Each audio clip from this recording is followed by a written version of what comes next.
Assalamualaikum warahmatullahi wabarakatuh. Perkenalkan, nama saya Nur Aulia Asyura dari kelas D dengan NIM H01243443. Pada video ini, saya akan membahas tugas akhir untuk mata kuliah pengantar pendidikan. Video ini buat sebagai bagian dari penilaian final, dan saya berharap penjelasan yang saya berikan dapat dipahami dengan baik serta bermanfaat.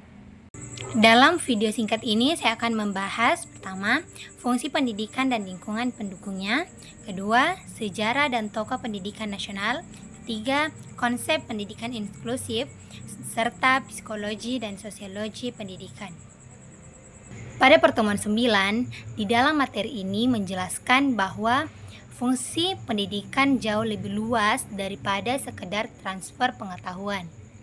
Pendidikan membentuk watak, moral, keterampilan, serta kesiapan sosial peserta didik. Dalam Undang-Undang Nomor 20 Tahun 2003 menegaskan bahwa fungsi pendidikan itu mengembangkan potensi peserta didik menjadi manusia beriman, berakhlak, mulia, dan mandiri. Ada beberapa fungsi penting. Pertama, yaitu sosialisasi dengan menanamkan nilai dan norma. Kedua, kultural, yaitu melestarikan budaya. Ketiga, yaitu ekonomi, mempersiapkan tenaga kerja.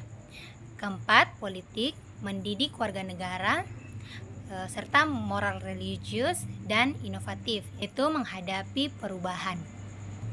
Lingkungan pendidikan yaitu keluarga, sekolah, masyarakat. Ini berperan saling melengkapi. Tanpa sinergia ketiganya, tujuan pendidikan sulit tercapai. Selanjutnya, pada pertemuan 10 membahas tentang perkembangan pendidikan di Indonesia. Pada masa kolonial yang diskriminatif, yaitu awal kemerdekaan yang fokus pada pemerataan, Orde Baru dengan sentralisasi hingga era reformasi yang mendorong desentralisasi dan digitalisasi. Tokoh penting seperti Ki Hajar Dewantara, Tuturi Handayani, Raden Dewi Sartika, Kiai Haji Ahmad Dahlan, dan Kiai Haji Hashim Asyari berkontribusi besar membuka akses pendidikan, membangun karakter, dan memperkenalkan model pendidikan yang relevan. Pelajaran utama yang bisa kita ambil yaitu kebijakan pendidikan berubah sesuai konteks sosial, politik, tetapi nilai kebangsaan dan pemerataan tetap harus dijaga. Selanjutnya, pertemuan 11 menjelaskan tentang pendidikan inklusif. Pendidikan inklusif menekankan tentang kesempatan belajar yang sama bagi semua anak tanpa diskriminasi. Prinsipnya yaitu kesetaraan, partisipasi aktif, penghargaan keberagaman, fleksibilitas kurikulum, kolaborasi, dan asesmen yang adil. Di sekolah penerapan inklusif bisa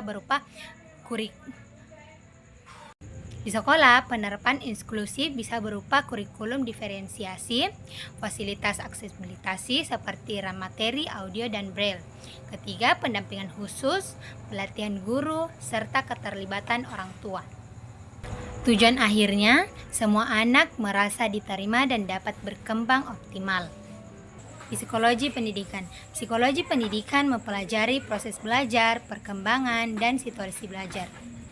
Ruang lingkupnya mencakup teori belajar, proses internal, situasi pembelajaran, peran guru, evaluasi, kesehatan mental, dan perkembangan peserta didik. Penerapan praktisnya seperti diagnosis perbedaan individual. Sosiologi pendidikan menyorot hubungan pendidikan dan masyarakat. Bagaimana pendidikan memproduksi dan mengubah struktur sosial, kontribusi terhadap mobilitas sosial, dan peran sekolah dalam mentransmisikan budaya. Selain konsep-konsep tersebut, dalam perkuliahan juga membahas masalah nyata seperti kesenjangan kualitas antar wilayah, kesejahteraan guru, relevansi kurikulum, akses pendidikan, dan dampak digitalisasi. Solusi yang dibahas yaitu pemerataan fasilitas, peningkatan kesejahteraan, pelatihan guru, reformasi kurikulum berbasis kebutuhan zaman, dan penggunaan e-teach dan kolaborasi publik swasta. Dari semua materi ini saya mengambil beberapa poin, yaitu pendidikan harus holistik, menggabungkan kognitif, afektif, dan psikomotor. yaitu guru sebagai fasilitator dan lingkungan yang mendukungnya. Contohnya yaitu program sekolah yang mengintegrasikan proyek kewirausahaan, itu fungsi ekonomi, sekaligus kegiatan sosial, yaitu fungsi sosialisasi. Demikian video yang dapat saya sampaikan sebagai bagian dari tugas akhir mata kuliah pengantar pendidikan. Semoga apa yang telah saya jelaskan dapat bermanfaat dan mudah dipahami. Terima kasih. Wassalamualaikum warahmatullahi wabarakatuh.